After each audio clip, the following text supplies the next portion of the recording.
Hi everyone, welcome to the channel Quick Compute. आज हम सीखेंगे कांस्टेंट के बारे में। सी प्रोग्रामिंग में कांस्टेंट क्या होते हैं। ये हमारी 7th वीडियो है। इससे पहले हमने काफी चीजों के बारे में देख लिया है। ओके, जिसकी प्लेलिस्ट आपको भी मिल जाएगी। तो देखते हैं हम constant in C. A constant in C is a variable that cannot be changed once it is declared in the program's execution। देखिए, प्रोग्राम के एग्जीक्यूशन के टाइम पे जिसको हम चेंज नहीं कर सकते, ऐसी वैल्यू अगर हमें डिक्लेयर करनी है तो हम कांस्टेंट डिक्लेयर करते हैं। Okay, we cannot make any change in the value of the constant variables after they are defined। हम एक बार अगर डिक्लेयर कर देते हैं कांस्टेंट वेरिएबल को तो हम उसको दोबारा से कोई भी चेंज नहीं कर सकते। हम अगर उसको चेंज करने की कोशिश करते हैं तो उसमें हमारा एरर आने लगेगा। ठीक है, तो हम सिंटैक्स देख लेते हैं। अब इसका सिंटैक्स क्या होता है। सबसे पहले तो हमें लिखना है इसमें कॉन्स्ट कीवर्ड, फिर उसके बाद हमें लिखना है अपना डेटा टाइप, जैसे कैर, इंट, फ्लोट। उसके बाद हम लिखते हैं वेरिएबल का नाम, कि वेरिएबल का क्या नाम रखना है। जो भी नाम आपको रखना हो वो आप वेरिएबल के नाम में लिखेंगे। उसके बाद हम वैल्यू इनिशियलाइज करते हैं वेरिएबल का नाम डिक्लेयर करने के बाद। सेम यही सिंटैक्स रखना है इसका। ना ही हमें इस तरह से रखना है जैसे कॉन्स्ट इंट वेरिएबल नेम, फिर उसके बाद हम इस तरह से डिक्लेयर कर रहे हैं, फिर उसके बाद वैल्यू को इनिशियलाइज करना है। तो ना ही हमें इस तरह से करना है, ना ही हमें इस तरह से करना है।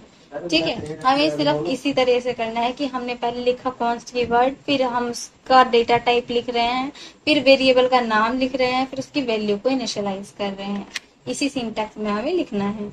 कोड में भी करके देख लेते हैं। देखिए, हम उसी फोल्डर में जाएंगे जिसमें हमने जो पहले बाकी के प्रोग्राम करे थे, उस पे आकर के हम लेफ्ट क्लिक करेंगे और ओपन विद कोड पर क्लिक कर देंगे तो हमारा जो ये फोल्डर है वो VS कोड में ओपन हो जाएगा। तो ये मैंने पहले से ही ओपन कर रखा है। यहाँ पे देखिए टास्क बार में मेरा दिखा रहा है, तो मैं इसको ओपन कर लेती हूँ। मैंने कोड पहले से ही लिख के रखा है, मैं आपको इसे समझा देती हूँ। सबसे पहले मैंने बताया कि कॉन्स्ट कीवर्ड लिखेंगे, फिर हम डेटा टाइप लिखेंगे इसका, फिर हम वेरिएबल का नाम डिक्लेयर करेंगे, फिर उसके बाद हम वैल्यू को इनिशियलाइज करेंगे। फिर हम इसकी वैल्यू को एक बार प्रिंट करा के देख लेते हैं। तो प्रिंट के लिए हमने लिखा है प्रिंट ऑफ फंक्शन, फिर उसकी वैल्यू को लिख दिया था कांस्टेंट इज %d। हम इसलिए लिखते हैं क्योंकि ये इंटीजर टाइप की वैल्यू है, और यहाँ पे हम इसका वैल्यू लिख देंगे। इसको रन करके देखते हैं हम। इस पे क्लिक कर देंगे रन पे। ये देखिए यहाँ पे हमें दिखा रहा है द कांस्टेंट इज ट्रू, बिल्कुल सही प्रिंट हुआ है। अब हम इसको एक बार वैसे करके देखते हैं। कांस्टेंट हमने पहले ही डिक्लेयर कर दिया है, उसके बाद इसको हटा देते हैं। हम यहाँ पे कोशिश करते हैं इस तरह से लिखने की। ठीक है, देखते हैं क्या दिखाता है। अब हम लिखते हैं A=2। अब हम इसको प्रिंट कराने की कोशिश करते हैं तो हमें एरर ही दिखेगा। वो दिख भी रहा है यहाँ पे पहले से। VS कोड में पहले से ही पता चल जाता है। अगर एरर आएगा तो वो हमें पहले से ही बता देगा कि भाई यहाँ पे इस लाइन में एरर है। फिर भी हम इसको रन करके देखते हैं। ये देखिए एरर आ रहा है यहाँ पे, तो हम इसकी वैल्यू यहीं पे इनिशियलाइज कर देते हैं, सेव कर देते हैं और रन करते हैं। अब हमारी ये वैल्यू बिल्कुल सही प्रिंट हो रही है क्योंकि हमने बिल्कुल सही कोड लिख दिया है। अगर हम वेरिएबल में इस तरह से करते हैं, कॉन्स्ट कीवर्ड को मान लीजिए हटा देते हैं, तब हमारा किसी भी तरह का कोई एरर नहीं आएगा। वैसे देखिए एक्चुअली में यहाँ पे क्या लिखा है, द कांस्टेंट इज %d और वैल्यू 4। जो हमने पहले डिक्लेयर की हुई थी 3 वो प्रिंट नहीं हुई है। जो हमने बाद में डिक्लेयर किया है A=4 वो हमारा प्रिंट हुआ है। यहाँ पे देख सकते हैं आप। ओके, तो वेरिएबल में हम वैल्यू को चेंज कर सकते हैं लेकिन कांस्टेंट में चेंज नहीं कर सकते हैं। यही फर्क होता है वेरिएबल में और कांस्टेंट में। तो ये हमने देख लिया है हम किस तरह से कांस्टेंट वेरिएबल को इनिशियलाइज एंड डिक्लेयर कर सकते हैं। तो ये इस तरीके से हम बिल्कुल नहीं कर सकते, ना ही इस तरीके से वैल्यू को इनिशियलाइज और डिक्लेयर कर सकते हैं। सिर्फ इसी तरीके से हम वैल्यू को इनिशियलाइज और डिक्लेयर कर सकते हैं। अब देखते हैं how to define constant in C. किस तरह से हम डिफाइन करते हैं कांस्टेंट को सी में। तो there are 2 ways to define constant in C programming. 2 तरीके हैं कांस्टेंट को डिक्लेयर करने के लिए प्रोग्रामिंग लैंग्वेज में। पहला होता है hash defined pre processor directive और दूसरा होता है कॉन्स्ट कीवर्ड का यूज करके।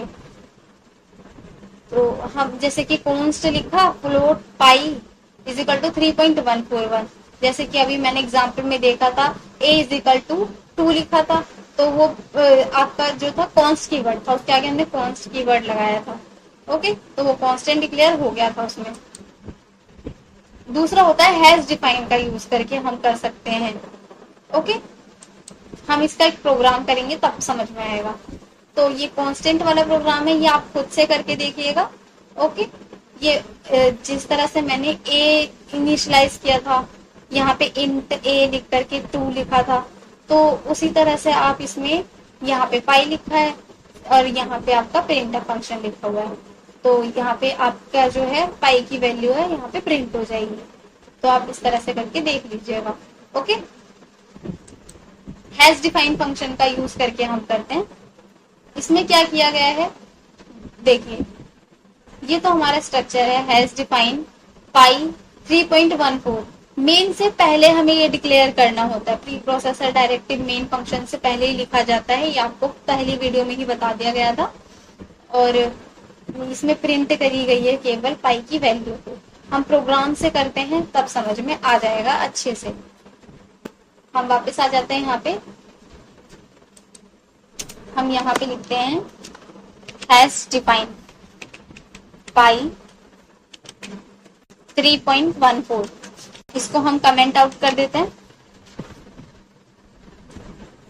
यहाँ पे हम लिखते हैं पाई, यहाँ पे लिख देते हैं वैल्यू ऑफ पाई।